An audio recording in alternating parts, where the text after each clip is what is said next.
Hi అండి. Welcome to ప్రభా cooking videos. నేను మీ ప్రభాని. ఈరోజు నేను చేస్తున్న రెసిపీ వచ్చేసి పాస్తా అండి. పాస్తాని చిన్నపిల్లలకు నచ్చే విధంగా అప్పటికప్పుడు సింపుల్గా ఎలా చేయాలో చూసి చేసేద్దాం. ముఖ్యంగా చిన్నపిల్లలకు నచ్చే విధంగా ఇంట్లో ఉన్న ఇంగ్రీడియంట్స్తోనే పాస్తాని సింపుల్గా ఎలా చేయాలో చూద్దాం. స్టవ్ ఆన్ చేసి స్టవ్ పైన ఒక కడాయి పెట్టుకొని ఒక కప్పు పాస్తా వేసుకోవాలి. ఒక కప్పు పాస్తాకి 3 కప్స్ వాటర్ వేసుకోవాలి. ఒక స్పూన్ ఆయిల్, స్పూన్ సాల్ట్ వేసుకోండి. ఇప్పుడు గరిటెతో కలుపుకొని 5 నిమిషాలు పాస్తాని ఉడకనివ్వండి. పాస్తా కొంచెం కుక్ అయిన తర్వాత స్ట్రైనర్తో వడకట్టుకోవాలి. స్పూన్ ఏమైనా తీసుకొని పాస్తాని ఇలా కట్ చేసి చూడాలి. ఇలా కట్ అవుతే మంచిగా ఉడికినట్టు. పాస్తాని ఎక్కువగా ఉడికించకూడదండి. ఉడికిస్తే అవి ఒకదానికొకటి అతికిపోతాయి. ఇప్పుడు స్టవ్ ఆన్ చేసుకొని స్టవ్ పై ఒక కడాయి పెట్టుకొని 2 టేబుల్ స్పూన్ ఆయిల్ వేసుకోవాలి.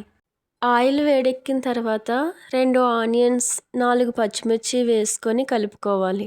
ఆనియన్స్ వేగిన తర్వాత ఒక స్పూన్ అల్లం వెల్లుల్లి పేస్ట్ వేసుకొని కలుపుకోవాలి. మీకు పేస్ట్లా వేసుకోవడం ఇష్టం లేకపోతే అల్లం వెల్లుల్లిని కట్ చేసి వేసుకోండి. ఒకవేళ మీరు ఎక్స్ట్రా వెజిటేబుల్స్ వేసుకోవాలనుకుంటే వేసుకోండి. ఇవి వేగిన తర్వాత ఉడికించి పక్కన పెట్టుకున్న పాస్తాని వేసుకొని కలుపుకోండి. ఇప్పుడు ఒక spoon salt, spoon garam masala, spoon కారం వేసుకొని కలుపుకోవాలి. మీరు చిన్నపిల్లలకి కారం తగ్గించాలనుకుంటే హాఫ్ వేసుకోండి. ఇప్పుడు గరం మసాలా కలిసేలా బాగా కలుపుకోండి.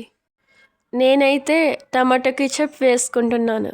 మీకు ఒకవేళ ఇష్టం లేకపోతే ఒక మిక్సీ తీసుకొని 4 ఎండుమిర్చి, 2 టమాటా, ఒక హాఫ్ స్పూన్ షుగర్ వేసుకొని గ్రైండ్ చేసుకోండి. ఈ మిశ్రమాన్ని పాస్తాలో వేసుకొని బాగా కలుపుకోండి.